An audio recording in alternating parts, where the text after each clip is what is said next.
Father, thank you so much for this time together. Just pray, God, that you would speak to each and every one of us and just help us to pull something out of this time that you really have for us, maybe something that we're not even thinking about right now. We just pray that you would speak through Vanjie and just her experience and expertise. Father, I pray for each leader on this call that you would just strengthen them today, encourage them today, and just continue to drive them forward in all that you've called them to do.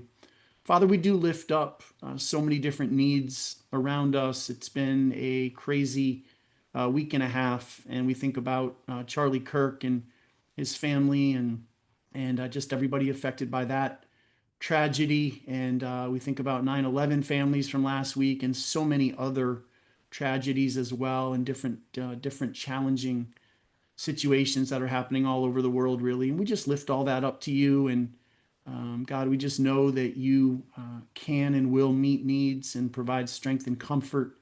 And so we just ask for that in a special way. Continue to draw people close to your side and continue to help us to just trust in you, sometimes despite everything that we see happening around us. So give us that strength. God, again, thank you for this time, and we just pray that you would bless it and make it special. And we pray all these things in Jesus' name. Amen. Vanjie, take it away. Great. Thank you, Jonathan. Great to be with you all again. Uh, Apologies. I am nursing a cold, so I've got lots of things here, but if I pause, it's just to save my voice a little bit. But I did pull out my Lost Canyon Young Life mug, so representing Arizona today here up in Washington State. Just a little bit about the focus group. We are a nonprofit fundraising consulting firm. We're based out of St. Augustine Beach, Florida, but our consulting team is all across the US, Canada, and Guatemala. And our mission is really to advance the kingdom of God through major donor work. So we really want to come alongside ministries as they're raising funds to help accelerate and fund their vision. And so we do this in four main areas: major donor fundraising training, which is what you all are engaging in today. We also have a team that leads organizations through strategic planning. And we know how critical that is to have a 3-year rolling plan that's adaptable given all of the things happening in the world. We also do feasibility studies and capital campaigns. And so really, before you launch a campaign, it's great to go out, make sure your initiatives align well with your donors and prospective donors, and then also launch a campaign that you know will have a cash goal that you'll be successful in. So those are really the areas we focus in. I forgot to make a slide for this, but our CEO, Brad Leyland, wrote a book. It's called Turning Donors into Partners. And a lot of the content that we're talking through today is actually in this book. And if you were on our case webinar a couple years ago, that material's in here as well. But this is just a great resource if you're looking in. Oh, I see Heather has her copy. If you're looking in for kind of the how do I do a practical building of a framework and a system and a process for major donor work, that's really a good place to start as well. So like Jonathan said, please ask questions, interrupt, all of the things. I would love for this to be a conversation, and we'll dive in through that. But I wanted to do just this is kind of where we're going to go today in our agenda. We're going to look at what is a tiered approach for fundraising and communication. How can we really segment our list, not only so that we're being effective and efficient with our time. I know that we all have very limited time in our ministry work, but also that we are connecting with those that need to be connected with in an individual way and those that need to be more of a group communication strategy. We'll talk about what those strategies can look like. We'll work through defining what a major donor is for you and what those different tiers are so that you can begin to look at your lists a little bit differently. And then I'd like to kick us off with just some biblical principles for stewarding. We really want to think through how do we honor people through this process with intentionality. But obviously, there's a lot of organizations out there that people can give to. And so how do you kind of set yourself apart by stewarding that gift well, by showing impact, and by finding really what they're passionate about through this process of raising funds? So we'll dive in. Why major donor fundraising? So, Giving USA, it's a great report that comes out every year, just on the highlights of what's been happening in the world of philanthropy. And 66% of giving is coming from individuals. This is from 2024 data that came out. Oftentimes, people think it's corporations and foundations, and those are the ones that are in the news, right? But in reality, it's the individual givers that are carrying our nonprofits. And maybe that's through their family foundation or their donor advised fund, but ultimately, it's families and individuals that are making those decisions. So, around that, we've seen a little bit of a shift with foundations too. They are becoming more focused in whether they're just not being as broad based. They're really diving deeper into fewer ministries as they begin to come alongside that work. And so that number is slightly changing a little bit there. Bequests are your planned and estate giving, which is always a good place to lean in. Opportunity exists there, especially if you've been around for 10 to 15 years and have faithful partners. That is an area that I would highly recommend spending some time in. And then corporations, 6% or about 7%, it's kind of in the middle there, that are coming alongside. And oftentimes, if there's a business supporting you, usually there's an individual who's also connection point is there as well. So leaning into those partnerships is great as well. But as we look at this, I just wanted to go through kind of 6 key principles of fundraising. And if you've been with me before, we might have heard these, so hopefully they're familiar. But I want you to be thinking, how have you seen this come to life through your own work, but also for yourself as a giver? Because I think if we continue to remind ourselves that we're givers as well, then things start to really solidify and we start to think more about how would I want to be thanked, or how do I want to see impact? How do I want my gift to be stewarded? And that can really translate into how we do that within our own systems and processes. So people give to people they know and people they trust. I think all of you could probably look around your donor list and say, these individuals give because of me personally, or because of their connection to me. And it's because they know you, they trust you, they have seen how you've stewarded gifts in the past. And so that piece is really important here. This, I always think, when I get a general appeal in the mail and I'm not connected to the organization, I really kind of like struggle with, okay, but I don't know them. How are they going to use my money? And then I go on Charity Finder and I do a little deep dive and try to understand a little bit more about their transparency and how do they use the dollars. Then I get lost usually. So this is a good one to just remember that those that are closest into us, that's the people that we're talking about today. People give because they're asked and they're shown how. Time and time again, people are saying, I didn't know there was a need. I didn't know what your budget was. I thought you were getting funding from the state or the federal government or from grants. I didn't know that individual giving was a part of what you do. And so this is where a case statement really comes into play, a gift plan comes into play. And then obviously the piece of being shown how, is it easy for them to give a gift? And that's your website, your online giving presence, all of those people there. People give when they're involved and they have a sense of ownership. When we conduct feasibility study interviews with major donors, if they use we language, that's always an indicator to us that they are all in. If they're talking about your ministry in the sense of we do this, or if they're explaining it to a friend and they say we do this, that to me is like, ooh, this is a giver who is all into our ministry, and we want to really figure out ways to pull them in even deeper because they're being advocates out in the community on your behalf. So ownership, thinking through how can I pull them in through their giving, their volunteer role, board member roles, advisory committees, inviting them to host a table at events are all ways to give people ownership. Giving's a way of life. I always use the example here of Jeff Bezos and Mackenzie Scott. Mackenzie is a giver. Jeff, I have yet to see him actually make a gift, right? And so you would be wasting your time trying to track down Jeff, whereas Mackenzie is out in the open, really sharing her resources with people. And it's the same way. Sometimes we just keep hitting a wall with individuals. And I am the first to say, I love to see a heart of generosity developed in a donor. I love to be involved in that process. I love to walk alongside that. But sometimes it's just not part of who that individual is. And we need to to just kind of turn and put our energy and resources elsewhere. So these givers, they're the ones that are going to rise to the top for you because it is a way of their life and it is something that is important to them.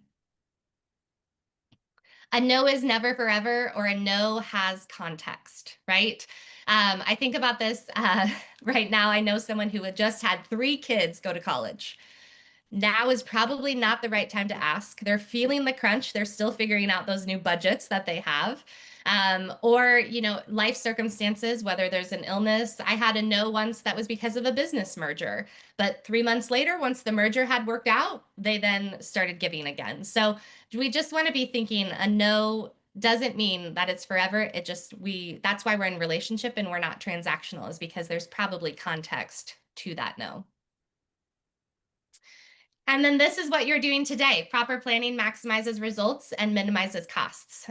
In the world of fundraising, there's always that shiny object or that shiny event or that new thing that's happening that we can be gravitated towards. But we really want to make sure that we have a plan in place so that we are using our time wisely and effectively, and we can lean into that and minimize the costs along the road too. So thank you for saying yes to spending some time to do some planning around this. So those are just a recap of the 6. If anybody wants to pop in and say how they saw this come to life or how they've seen it in their own lives, we'd love to just hear that reflection moment for a little bit if you've got any thoughts on these. Hey, Vanjie, it's Jonathan. Can you just expound a little bit on what a case statement is for Sure. somebody who maybe doesn't understand that? And what kind of case statement stuff have you seen be real effective for smaller organizations? Yeah. So a case statement or a case for support, it's a presentation tool. This is a document that is utilized in one-on-one or one-on-two relationships or even with foundations. But essentially for an organization, smaller organizations, larger organization, capital campaigns, it walks the individual through the plan. And so the first piece is there's usually a theme with it. Then you're showing the need. It's not your need as an organization, but the need that you're meeting. And then you get to tell the story as to why are you uniquely equipped and qualified to meet that need. Then outline your programming. Then you're casting your vision for this. You're sharing stories of impact of lives transformed. And then you get to outline the budget and the gift plan. So it's a tool that is really sets up the ask well, but it also shows that you have a plan for how you are going to get to that dollar amount. And what we're doing today around segmenting your donor lists is what your gift plan is based off of. And so it really lends itself to, if I've got a goal of 250,000, these are the number of individuals at these giving levels that will help me get to that amount. So this is not a mass marketing tool. It's not something that gets mailed out. It's very much a personal conversation with people. But what it does lend itself to in the mass communication stage is you get to pull pieces of it out in your social media, in your newsletter blast, because this is your messaging document for the year. And then each and every year, it just becomes part of your regular rhythm to update this with a new theme, with your new budget numbers and your new vision for that year. But it's great because you get to go back to a donor a year from presenting this and say, a year ago, you remember we said we were going to do this, and look what we were able to accomplish because of your gift. So it gives you the outcomes and deliverables that speak to donors. Yeah, and Vanjie's holding a pretty substantial case statement in her Yeah. hand. And so they all look a little bit different. So yours could be more robust like that, or could be, start with a one pager kind of thing and build on that. In the resources section of our website, you can go in and watch the session that Vanjie taught on case statements. And there's also case statement examples in there as well. Yeah, Jonathan, I wanted to just tout this as a really valuable next step if you've never done one. I was working with a relatively good size nonprofit that had never done any case studies. And the first time they did this case study, and then they began to share it with some of their major givers, the major givers' response was, "Oh, this is so helpful. I understand what you want. I love the organization, but now I really see what you're doing." But it was the first time they had ever done it. They weren't sure about it. So, and they gained that skill just by going through that resource section and watching when you did that last session, and then just walking through it together for the first time. So if you've never done it, that's just a plug. You want to give it a shot. And like Jonathan said, it can be pretty simple. I think their first one was 5 pages, because they really gave a lot of white space in it. But it was what exactly every donor felt relieved that they could fully see what the need, what the plan, what you're going to do, and how you wanted to fund it. So yeah, love that. Thanks for sharing that.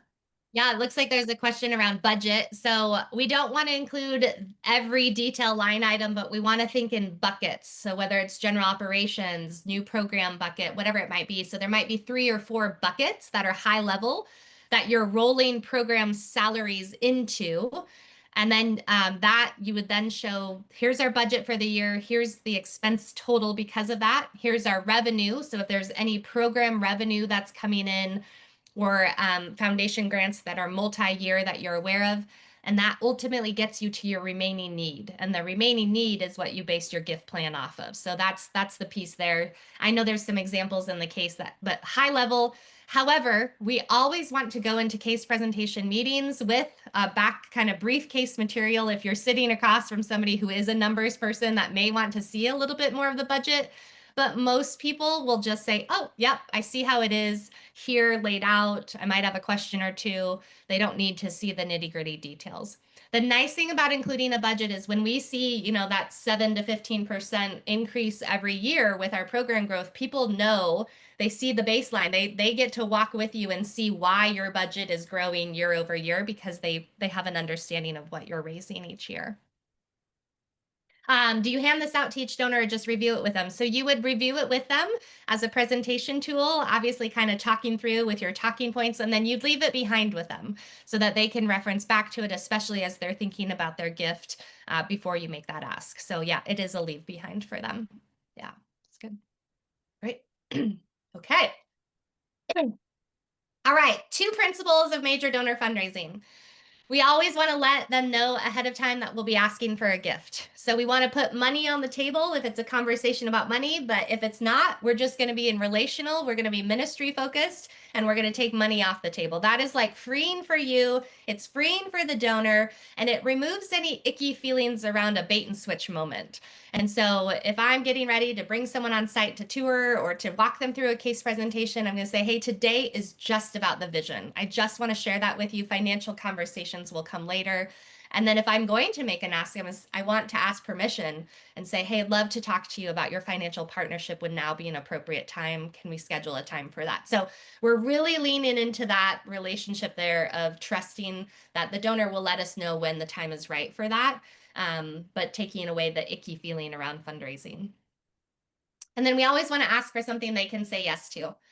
It might be yes to a tour, yes to a volunteering, yes to coming an event. It might be yes to a first-time gift that is much smaller than they have capacity for, but we want to get them in the door so that we can show the impact of that gift and steward that gift well, so that then you can make a larger ask down the road. So really be thinking, what is that yes for each donor as we're talking through segmenting them?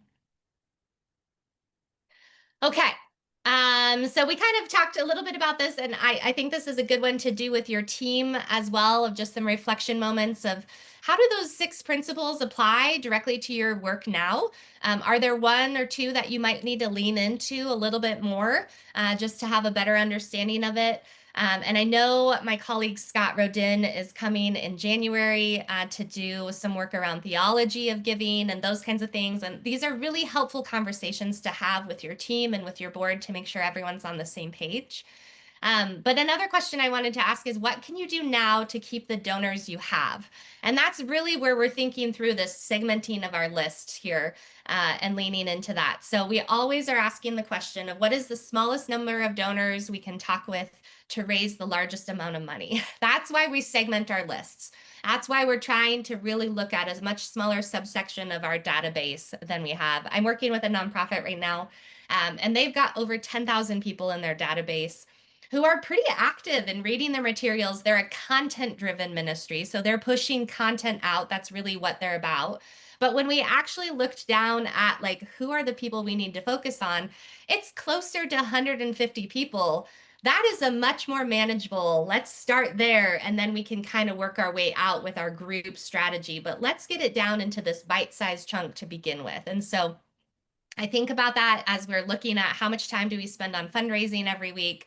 I've got a lot of other things pulling me in a lot of directions, but this really is the work of what's the smallest number that we can talk to really hit our budget for the year. And then everything else is icing on top. That becomes vision dollars or contingency dollars or emergency funds, reserve funds, those kinds of things. So as we look at segmenting donors, we really think about it in two groups. We have our individual and our group meetings. We're thinking about how we can, again, think about that smallest group. And so we're going to talk through how do we tier people in individuals and then the group strategy with that. The individual solicitation approach is really looking at it's less efficient, right? But it's more effective because we get to have those larger dollar conversations with individuals. It might take more time on our part to develop a long-term sustainable partnership, but when we do that, they're with us. They're in it, they have ownership, and they're kind of going to be with us for the long haul there. We really want to look at raising kind of this 60% of our annual fund from only 40% of people. So we're thinking, how do we raise, again, there's this smaller number of people that can give. And personal solicitation is really face-to-face. It could be small group gatherings, especially if they have a common bond between them and they know each other. Or it could be virtual if you need to go in that direction. And then we're looking for individuals who can do monthly, quarterly, semi-annual, or annual pledges within that regard. So you might have, a major donor that you meet with who's an individual strategy, but they're giving monthly, and we're looking at their comprehensive giving amount for the year. We always want to ask the question of this group of who do you know that might be interested in partnering with us? Like they're the group that if they've bought in, they have ownership, they might have connections. And so we want to be asking that of them. It's a way to invite new people in, but they can also become advocates for you in that space too.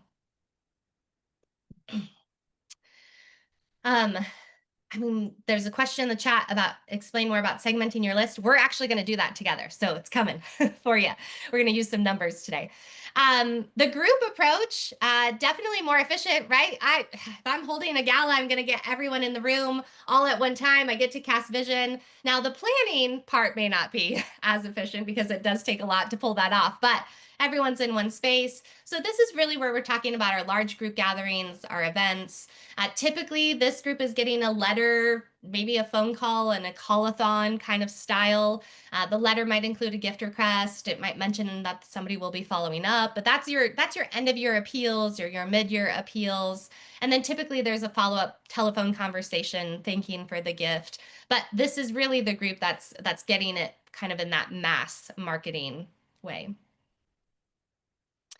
So as we think through our current prospects, these are some good questions to just look at your list with of the lens. We often get asked, how do I find new donors? How do I find new donors? Look at your database. The data will tell you a lot. And there's often people that have lapsed in there that just, we get busy at year end. We hit January, February, we're into the next year. And it's like, ooh, who didn't give in the previous year? They know us, they love us, but maybe they just forgot or we fell off their radar. Or we have, an incorrect email address. And so we really want to look at who do we already have? Who loves you? Who loves your organization or ministry? Who loves the people that your organization or ministry serves? Who has a giving spirit? So those, again, that are givers. And then ultimately, who has capacity to give? And that's where some wealth screening or even some quick Googling will be able to tell you that. In the US, unfortunately, our data is pretty out there. And so you can learn a lot about givers by just doing some quick Googling around that. But I really want to encourage you to start with the people you have, because most likely there are people in there that could give more when they're asked, and they just need to be asked and shown how. So let's get into actually some practical work here around segmenting our donor list. So our first way that we're going to think about this is we're going to think about it in tiers. And so our first tier is tier 1. And tier 1 donors, it's a personal connection. So this is an individual strategy. These are the folks that can give 3% or more and they have the ability to. They're not currently giving, but they have the ability or the capacity to give 3% or more of your annual fundraising goal. So I know the team asked for kind of that dollar amount for you to come in mind with that. And so as you're thinking about that number, we want to start to build out. If you've got a piece of paper, we want to start to build out what these tiers are. So if you're tier 1, it's 3% of your annual budget. It's anybody above that amount. Okay, these are the people that we know well. They should be cultivated a little bit deeper to help them understand more connection points there for a closer relationship.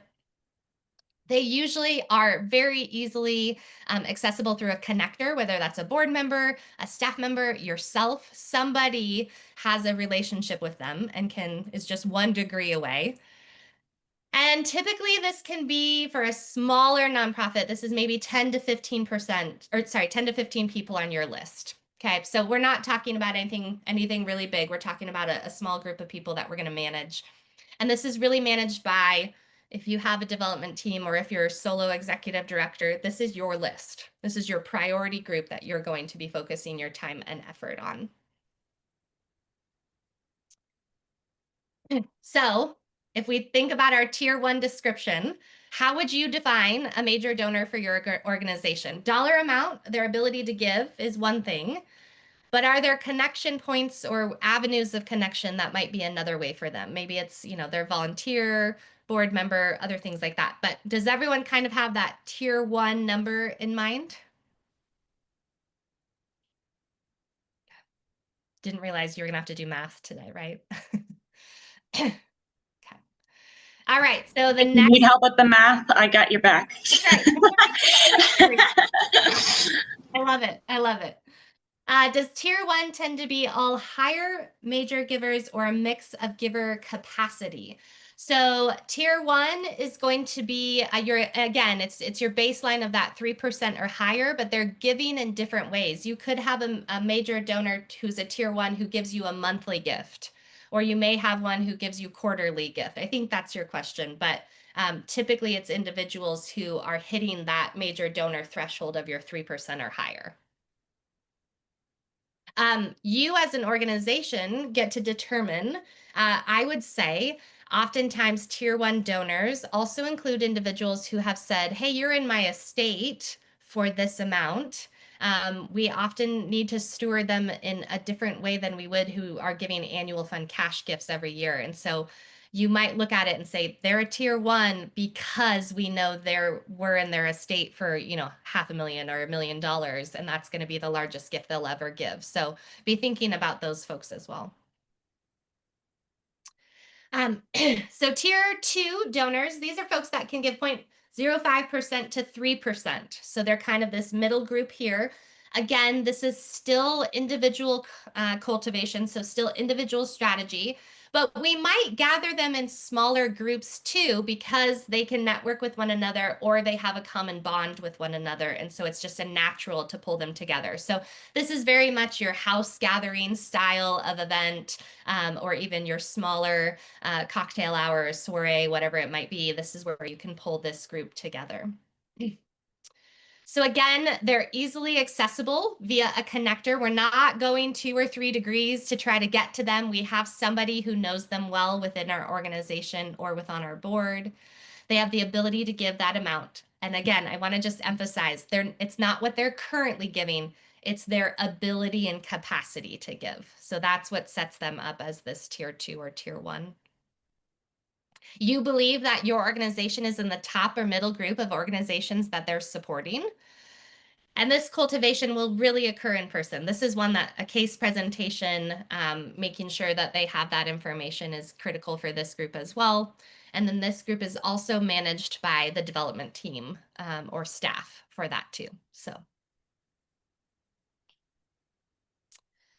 as we think through our priority 1s and 2s, it's really helpful for us to begin thinking through what is their target high and target low.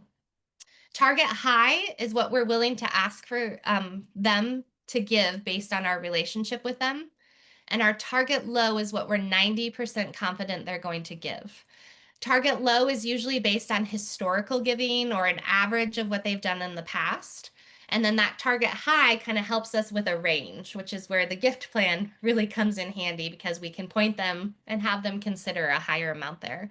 But as we're thinking through our tier 1 and tier 2, and we're using that percentage of the 3% or higher, or between 0.05 and 3%, we're thinking about our target high and target low for these individuals.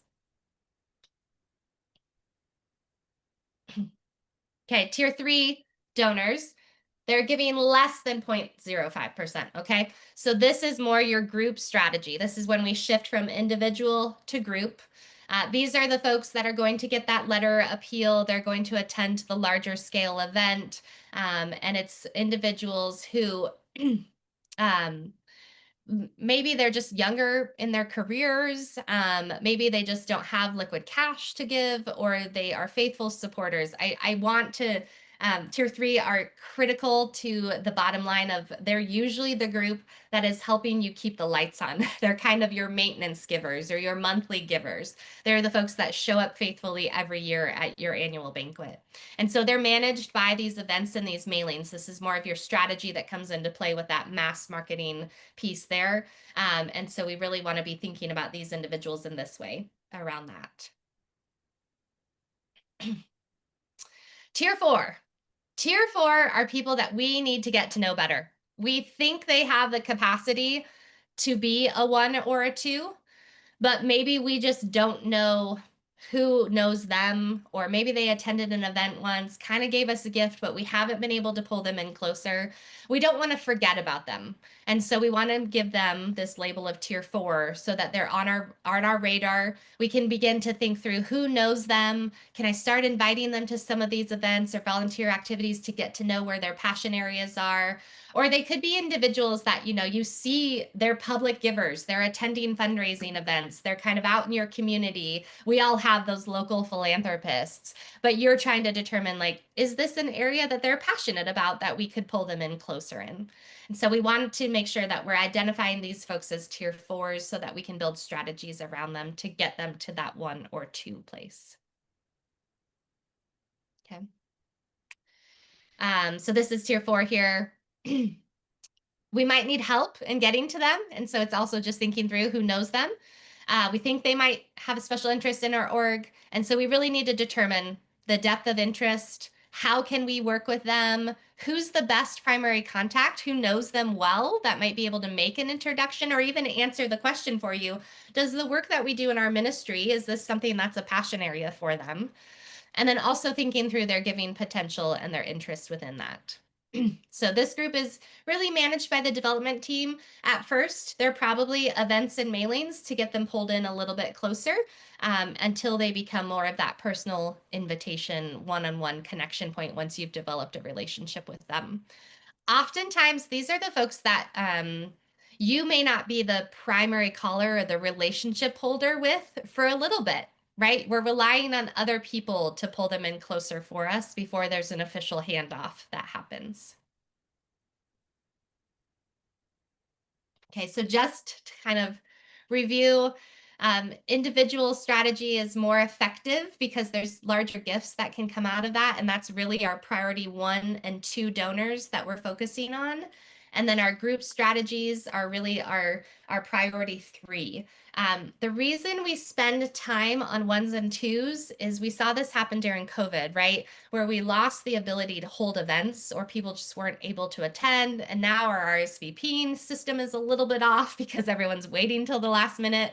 And so we really want to make sure that our individual strategy is more predictable because we're having conversations with people. We're in relationship with them. They know we're going to come and make one ask a year of them.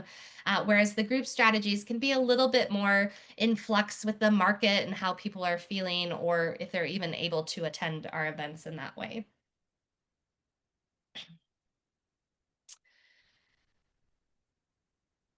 So as we look at what we should be tracking around this, we want, I'm hopeful that all of you have a database system that you're leaning into, or a really robust Google Sheet if you're still in that space, and that's okay. But there's some factors that we want to be looking at. And so as we think about donors, we think about them in terms of like our strategy around individuals, foundations, churches, corporations. Who are they? That's going to help us, again, segment our list a little bit more. Attributes help us define these different groups. Are they a volunteer, current or former board member? Are they a program alumni? What type of giver? Are they a monthly giver, end of year giver? Do they own a business and therefore they're looking at their quarterly distributions as their giving potential? So there's ways to really be thinking through that. And then strategies, are they individual strategy that we're going to take them through, or is it a group strategy that we want to take them through? How do you know someone's giving capacity? There's a couple ways to do that.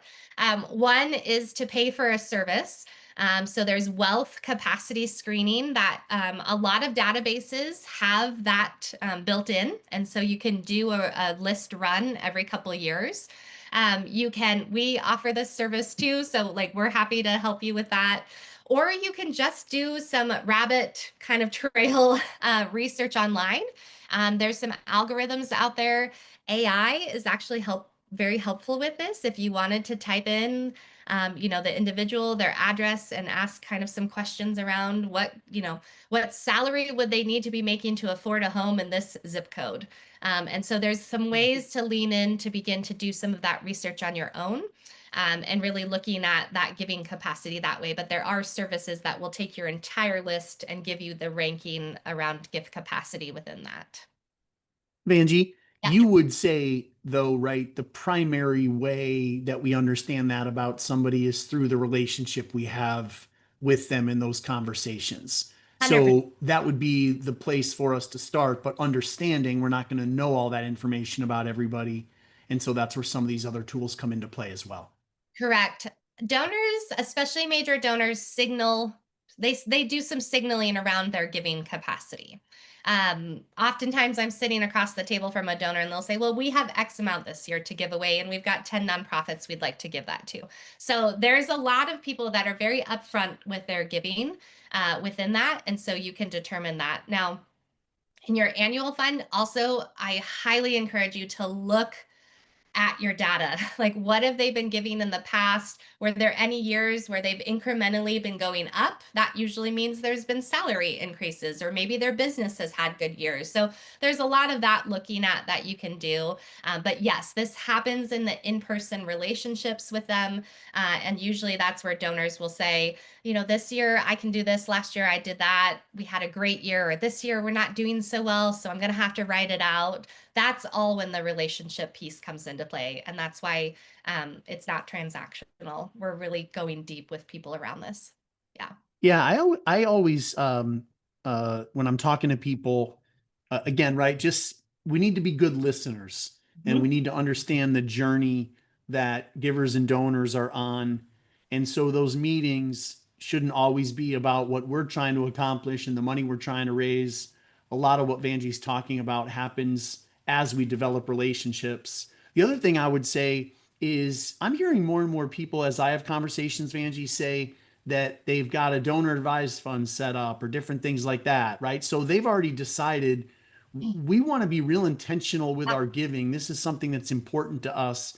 And so if somebody shares something like that, right, I always ask a few questions connected with that, but that can be a signal as well that people are really serious about giving. Yep. And then just learning a little bit more about their story, what they care about, how God's leading them, and different things like that. Yeah, donor advised fund signals that they're a savvy giver who has a giving heart, very much so. And so they're looking for avenues for that. I totally agree on that point. And then I think too, the listening piece. I always say 50% of the time should be just relational. It is not about your ministry. It is about, tell me about your family. What's coming up? What book are you reading? What is the Lord, teaching you this summer? Like, go deep. And then if the moment presents itself, which it does often, you might have to take your development hat off and just do ministry that day. And that's okay, because we took money off the table, right? Like, we're not there. We're not feeling the pressure of we have to make an ask today. we are really there to walk alongside them and develop these long-term relationships. And sometimes that's through ministry and care. Yeah. Yep.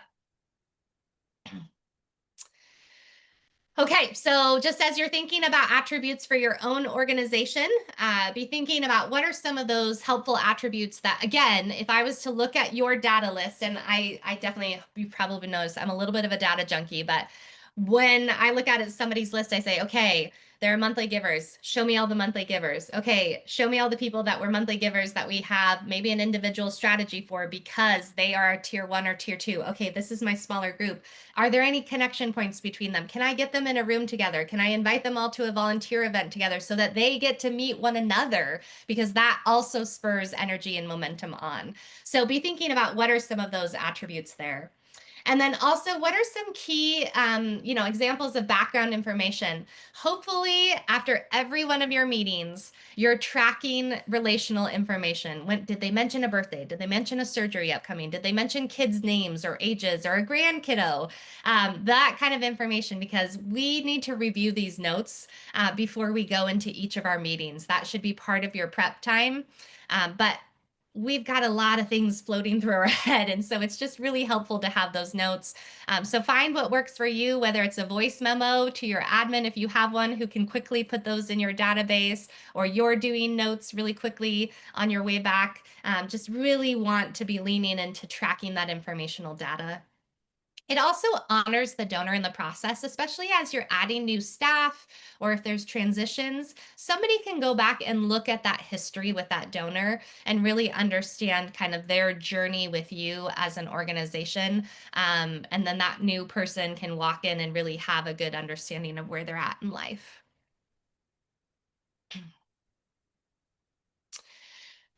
Financial things that we really like to track within this too, as we're segmenting our lists, is again, target high and target low. I cannot stress this enough. If you are like, how can I hit my budget this year? Or, hey, we're working to set our budget this year, really looking at your high and your low. Your low is going to guide a lot of that information of what you can do this year. So be thinking about that in terms of each individual that you plan to sit across the table from and make an ask of.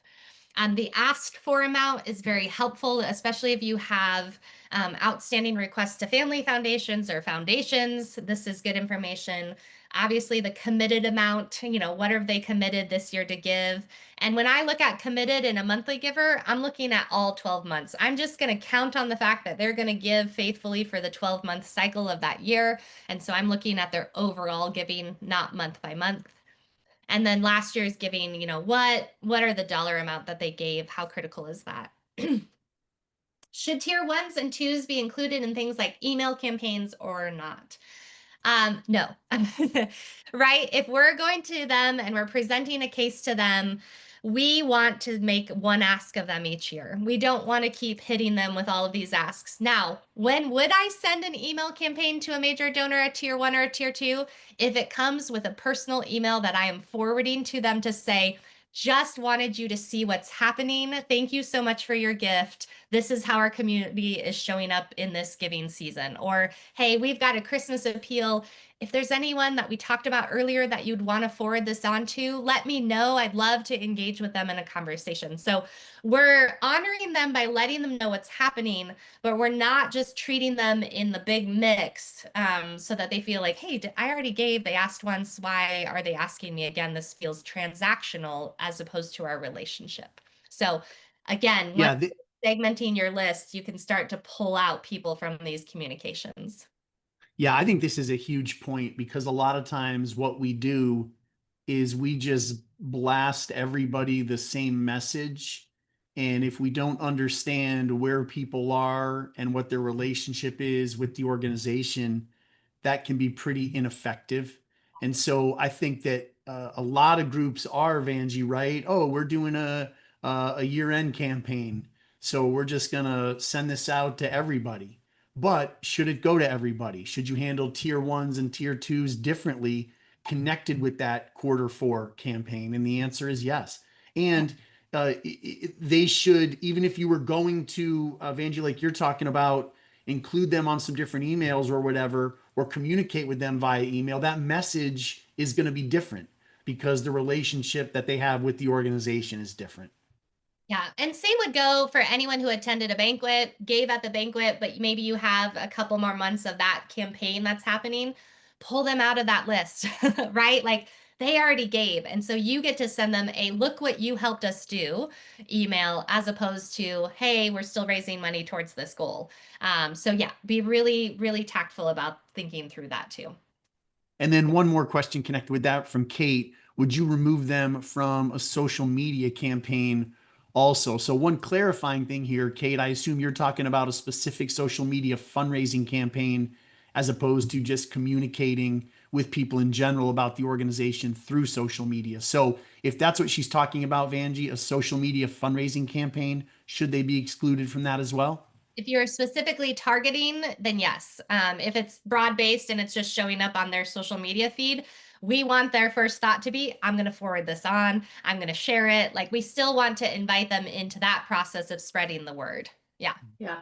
And Vanjie, what you said about forwarding things on when a donor has a specific interest, also want to echo that because that's something that when they have a particular area of interest in something they're passionate about and the organization is doing something, for them to feel like they're in the know and you're thinking about them with what you're doing broadly, it solidifies that sense of, oh, they're thinking about me. I'm a part of their thinking process. And we've seen amazing responses to when you forward something about what your major donors really are excited about and say, just want you to know, it's that inner circle feeling. And that really solidifies that we are doing this together. We are partnering. So I just wanted to really echo that and just highlight what you said there. It's so significant. Definitely. It speaks to your listening and it speaks to you also showing them the impact of their gift, especially too. And that's what leads to second gifts. Sometimes we might meet with a donor that we know is a Q1 giver, right? And don't forget about these Q1 givers. We always think end of year, end of year, end of year. Q1. I'm a Q1 giver because I'm planning out my year as I think about it. And so it might be that someone gives in Q1 and then they might give an end of year second gift. And so that's why we don't want to not communicate to them. We just want to thank them for their gift, steward it well throughout the year, and then hopefully they'll see the impact and what they can do through that end of year gift too. So how do you make your CRM work for you when it comes to segmenting lists? All right. So keep your data clean and complete. This is, I cannot stress this enough. This can be the most awkward moment ever when you send something out and someone has passed away or there's a name change or, those kinds of things. So we really want to make sure our data is clean and complete. I always think of this, I still get things in my mom's name and she's been gone 8 years and it's so hard for my dad. Every time I'm like, and I have to pick up the phone and call. So just please do this well to honor donors. We talked about this, but track more than just gifts, right? Like touch points, calls, emails, meetings. Did they attend something? Did they bring someone?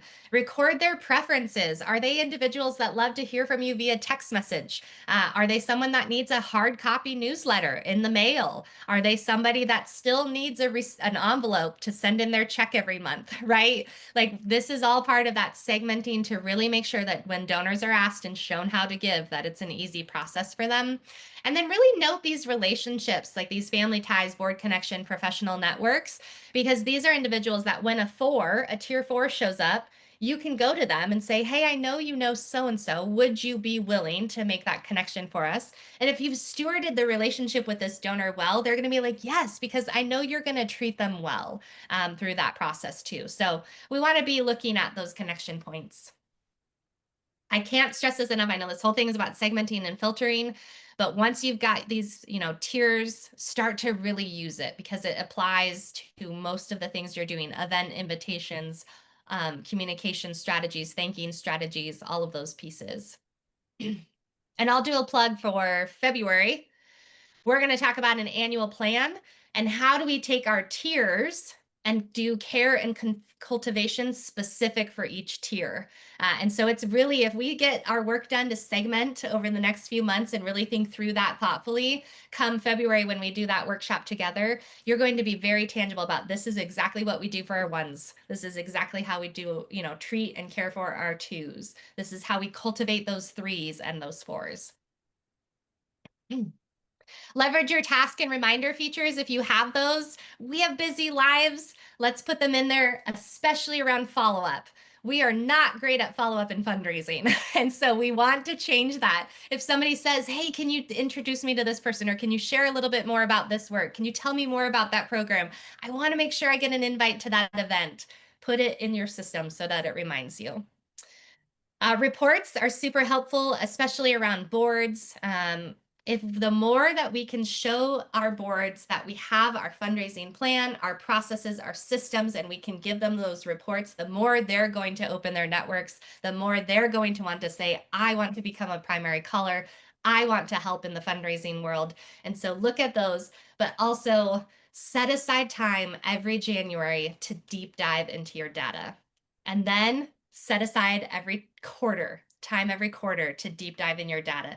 It tells you a story. And then personalize your donor engagement. So really go back and look at those notes, be prepped, ready to go for your meetings so that you walk in the door, you can reference past things, you can bring materials maybe that they're going to be passionate about. Personalize as much as you can, especially with your ones and your twos. Thank you calls, birthday cards, event invites, all of those things will go a long way. And then really track their motivations. Why are they giving? I always say if somebody sends in a gift and you don't know who they are, pick up the phone and ask them what motivated your giving today. That leads to an incredible conversation, and you will have this great moment with a donor that then will help you understand not only what are they passionate about, but how can you cultivate them into a lifelong partner. So those new givers, some of them might have capacity to be ones and twos, and we've just got to spend a little bit of time getting to know the why. And then review and refine regularly. Build this in. So revisit your different fields and tags and reports. Make sure they're accurate for you. They're matching your strategy. Get rid of the clutter in your CRM as needed. And then ask your team, what's working? What's cumbersome? Is this database just not working for us anymore? Do we need to go to a next level, or is there a module that we need to add into that? So I think we sometimes fall into the 80% of the time, we're going to be happy with our CRM. 20% of the time, we're going to hate it. That's great, but it should be working for you most of the time to make your life easier. So really lean into that. Okay, let's dive into communication. So communication with our tiered groups, our segmented groups is key. So we want to be asking ourselves the question, what's our current methods that we're using? Are we using letter? Are we using personal phone calls, connections, thank you notes? Are we engaging with people in these different avenues? And do we know what their preferred method of communication is? That's how we're going to cut through all of the noise that's happening in the world today around that. So we really want to lean into that. The next piece is, what's your frequency? How often are you communicating with donors? Is it too much? Is it too little? Are they feeling informed? And this is a moment where when you're engaging with donors, ask them the question, hey, how do you feel about our newsletters? Are there pieces of information that aren't coming through that you would like to know about? Do you feel like our frequency is good? Is the method getting to you? Like, these are questions that donors will want to share with you. So you can always engage in a conversation with them around this. And then what are the various communication channels you're using? And be thinking about it. My tier ones, if they're personal individual strategy, it's more often than not text, phone, or a personal email, right? The mass piece may not be for them. But my group strategy, social media channels, my newsletter that goes out, your other communication styles that you might use, maybe you're pushing videos out or those kinds of things. But really think about it from those different tiers within that. So we want to think about this from tailoring it based on our different tiers. So our tier 4, again, these are the folks that we think might be passionate, but we want to get to know them a little bit. And so we're giving them updates. We're thinking about how to engage with them. Our tier 3 are more the targeted appeals. So those end of year appeals, mid-year appeals, handwritten notes once a year for this group goes a long way. I have a couple boards that get together every January and they call everyone who gave in that year. And it's like a call-a-thon thank you moment, and it's loud and it's exciting and there's energy in the room. That's a great thing for these tier 3 folks. Tier 2 and tier 1, you're really thinking about this from the personal individual strategy, personal calls, small groups, maybe even custom proposals. If you know there's somebody that has a family foundation or there's multiple family members that are a part of the decision, we want to pull them in there. And then tier 1, this is really that group that's going to be cultivated by your leadership. So whether it's your executive director, your development director, they're the ones that want to be hearing about the vision for the future.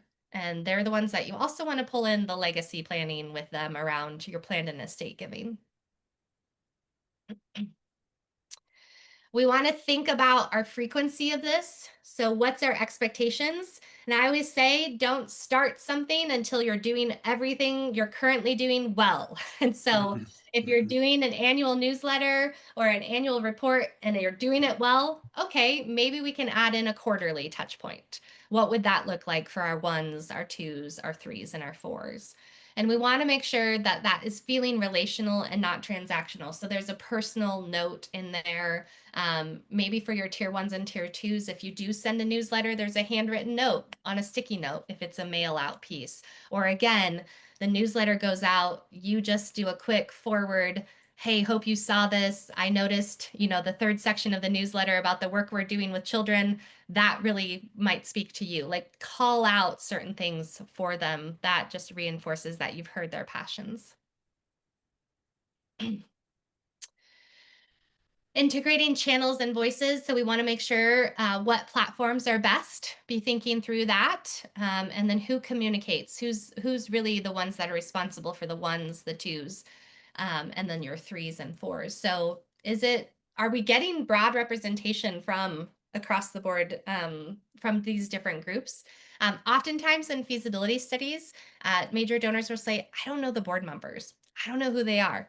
This is a great way to pull in board members. Why do they serve? Why do they give? Tell me a little bit more about why you're passionate about that. That can go in a communication piece that's targeted to your 1s and your 2s, because ultimately your board is the one that's helping to drive the ministry forward, right? And so we want recognition among our major donors and our board members there.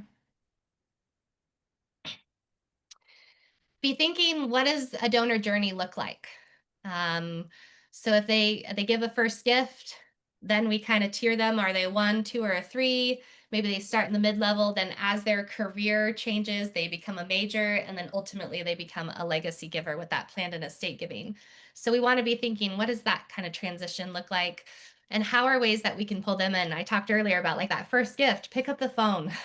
They may not answer your call. That's okay. You can leave a voicemail. Maybe they'll get back to you, but pick up the phone. It's that first impression that will then drive them to that mid-level, because there's a lot of givers that might just see a need, or they might be encouraged by someone to give. This is where crowdsourcing giving, but they can give much more if they have that connection with people. And so first gift, first impressions, really lean into that. Okay, that's what I've got. Oh, we finished. Okay. Couple minutes left, so I'll open for questions.